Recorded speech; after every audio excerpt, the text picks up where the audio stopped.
माननीय प्रधानमंत्री जी बहुत निकट पहुंच गए हैं संत महापुरुषों के।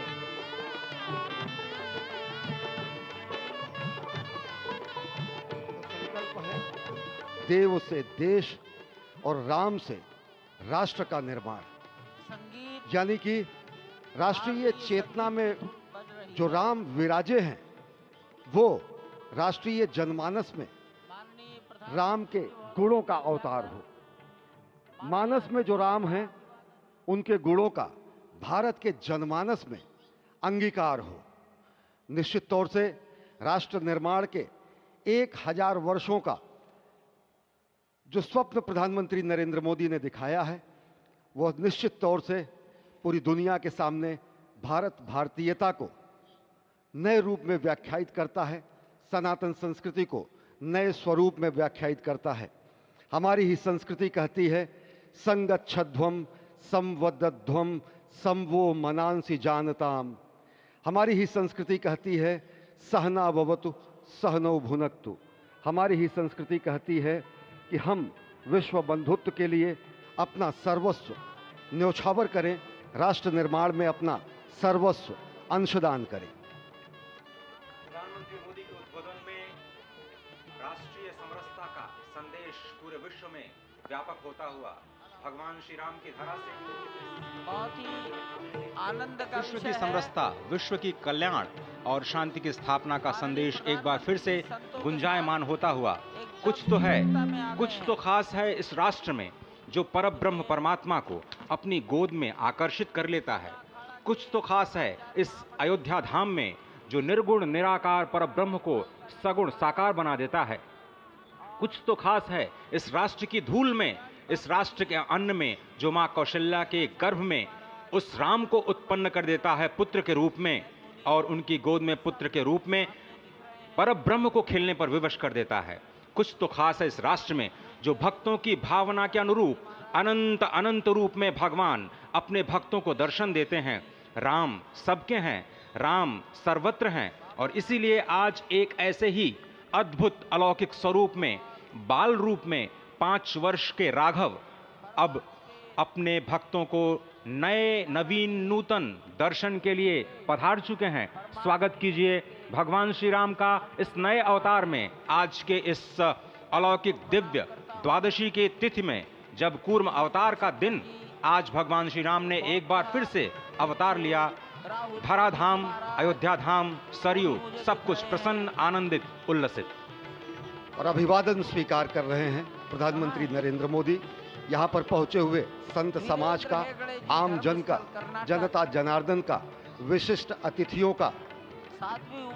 आज अयोध्या धाम में भगवान श्री राम के मंदिर में प्राण प्रतिष्ठा कार्यक्रम इस मायने में भी विलक्षण है क्योंकि समूची भारत की सारी परंपरा, सभी धर्म, संप्रदाय, मत, पंथ, सबका यहाँ पर सम्मेलन हुआ है। एक यहाँ पर ऐसा समागम हुआ है जो सनातन संस्कृति के शाश्वत स्वरूप को स्थापित करता है।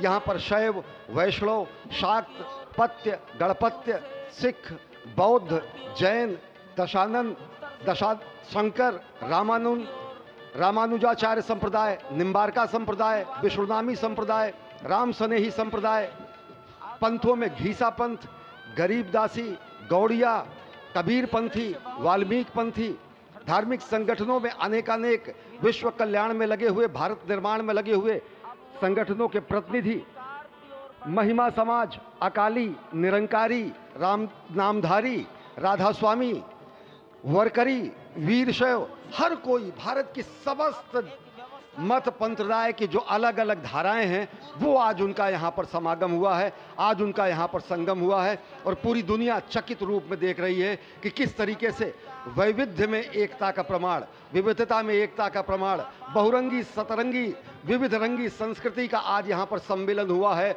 और पूरी दुनिया उल्लासित है। संभवतः इसीलिए कहा गया है कि मैं एक बिंदु परिपूर्ण सिंधु, यह मेरा हिंदू समाज, मेरा इसका संबंध अमर, मैं व्यक्ति और यह है समाज। इससे मैंने पाया तनमन, इससे मैंने पाया जीवन, मेरा तो बस कर्तव्य यही, सब कुछ कर दूं इसको अर्पण। मैं तो समाज की थाती हूँ, मैं तो समाज का सेवक हूँ, मैं तो समष्टि के लिए व्यष्टि का कर सकता बलिदान अभय। हिंदू तन मन, हिंदू जीवन, रग रग हिंदू मेरा परिचय। तो निश्चित तौर से एक जो हमारी सनातन संस्कृति का प्रतीक है वो आज पूरी दुनिया देख रही है इस परम अयोध्या धाम से। वर्षों की तपस्या पूर्ण हुई इस राष्ट्र की, कई वर्षों की तपस्या पूर्ण हुई है उन संतों की जो लगातार भगवान श्री राम के लिए अपना सर्वस्व बलिदान करते रहे। तपस्या पूर्ण हुई है स्वयं प्रधानमंत्री की जो लगातार पिछले 11 दिनों से विशेष उपवास अनुष्ठान में हैं। उनकी प्रतिज्ञा पूर्ण हुई क्योंकि वो विशेष तौर पर श्रीरंगम और श्री रामेश्वरम से खुद भगवान श्री राम के लिए उपहार लेकर के आए, और उपहार तो समस्त देश से यहाँ पर पहुँच रहे हैं। कोई रामलला के लिए भोग न्यौछावर कर रहा है, तो कोई उनके पोशाक तैयार कर रहा है, कोई उनके लिए हीरे जवाहरात भेज रहा है। वीरशैव हर कोई, भारत की समस्त मत पंथराय की जो अलग अलग धाराएं हैं वो आज उनका यहाँ पर समागम हुआ है, आज उनका यहाँ पर संगम हुआ है, और पूरी दुनिया चकित रूप में देख रही है कि किस तरीके से वैविध्य में एकता का प्रमाण, विविधता में एकता का प्रमाण, बहुरंगी सतरंगी विविध रंगी संस्कृति का आज यहाँ पर सम्मिलन हुआ है और पूरी दुनिया उल्लासित है। संभवतः इसीलिए कहा गया है कि मैं एक बिंदु परिपूर्ण सिंधु, यह मेरा हिंदू समाज, मेरा इसका संबंध अमर, मैं व्यक्ति और यह है समाज। इससे मैंने पाया तनमन, इससे मैंने पाया जीवन, मेरा तो बस कर्तव्य यही, सब कुछ कर दूं इसको अर्पण। मैं तो समाज की थाती हूँ, मैं तो समाज का सेवक हूँ, मैं तो समष्टि के लिए व्यष्टि का कर सकता बलिदान अभय। हिंदू तन मन, हिंदू जीवन, रग रग हिंदू मेरा परिचय। तो निश्चित तौर से एक जो हमारी सनातन संस्कृति का प्रतीक है वो आज पूरी दुनिया देख रही है इस परम अयोध्या धाम से। वर्षों की तपस्या पूर्ण हुई इस राष्ट्र की, कई वर्षों की तपस्या पूर्ण हुई है उन संतों की जो लगातार भगवान श्री राम के लिए अपना सर्वस्व बलिदान करते रहे। तपस्या पूर्ण हुई है स्वयं प्रधानमंत्री की जो लगातार पिछले 11 दिनों से विशेष उपवास अनुष्ठान में हैं।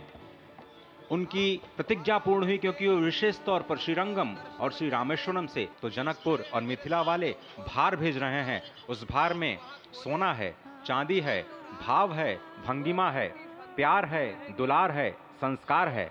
तभी तो भगवान श्री राम सबके हैं, सर्वत्र हैं, और इसीलिए शायद ही कोई ऐसा राज्य हो इस राष्ट्र का जिसने भारत भूमि में अयोध्या धाम में भगवान श्री राम के नव्य और भव्य मंदिर के निर्माण में अपना योगदान न दिया हो। यहाँ पर पत्थर आते हैं राजस्थान से, कारीगरी होती है तमिलनाडु से, पच्चीकारी होती है उड़ीसा से, श्रमजीवी होते हैं बिहार और उत्तर प्रदेश से, और जो प्राण प्रतिष्ठा होती है वो 140 करोड़ लोगों के जनमानस की भावना को